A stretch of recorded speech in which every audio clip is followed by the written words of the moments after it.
इस तस्वीर ने भारत में हड़कंप मचा दिया है। अमेरिकी दौरे पर गए राहुल गांधी के सामने ये जो महिला बैठी है वो बेहद खतरनाक है। सवाल पूछे जा रहे हैं कि राहुल गांधी के सामने ये महिला आकर कैसे बैठ गई। क्या राहुल गांधी से बड़ी गलती हुई है या मीटिंग पहले से ही प्लान्ड थी? अमेरिका की ये मुस्लिम नेता भारत को गाली देकर हंसती है।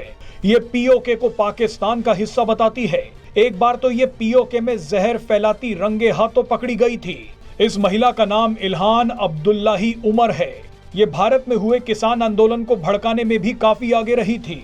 ये लगातार जम्मू कश्मीर से आर्टिकल 370 हटाने का विरोध करती आ रही है, लेकिन अब बड़े ही आराम से राहुल गांधी के सामने चाय या कॉफी पी रही है। अमेरिका में डेमोक्रेटिक पार्टी की नेता इल्हान उमर भारत विरोधी गैंग की सबसे बड़ी लीडर है। राहुल गांधी के साथ इस भारत विरोधी महिला की तस्वीरों ने पूरे देश में बवाल खड़ा कर दिया है। बीजेपी हमलावर हो गई है।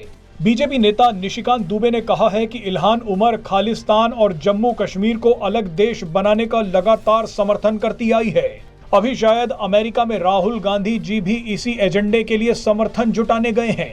आपको बता दें कि इल्हान उमर इतनी खतरनाक है कि खुद अमेरिका के पूर्व राष्ट्रपति डोनाल्ड ट्रंप इसका पर्दाफाश कर चुके हैं। डोनाल्ड ट्रंप के बयान के बाद इल्हान उमर को ऐसा बिजली का करंट लगा था, जिसके बाद इस महिला की अमेरिका में ही आलोचना शुरू हो गई थी।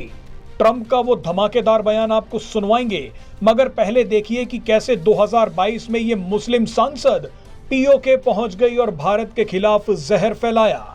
अमेरिका की ये नेता पीएम मोदी से बेहद नफरत करती है। वैसे कुछ समय पहले डोनाल्ड ट्रंप ने इल्हान उमर के ऐसे राज खोले थे जो आपको हैरान कर देंगे।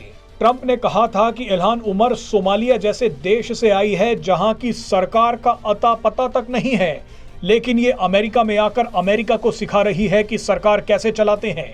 ये शरणार्थी बनकर आई थी, लेकिन अब अमेरिका पर हावी हो रही है। इसने तो अपने भाई से ही शादी कर ली थी।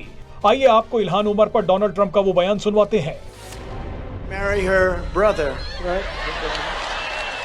She came in, she married her brother. This is nice. Think of it. She hates our country. She hates our country. She comes from a place that doesn't even have a government, and then she comes here. She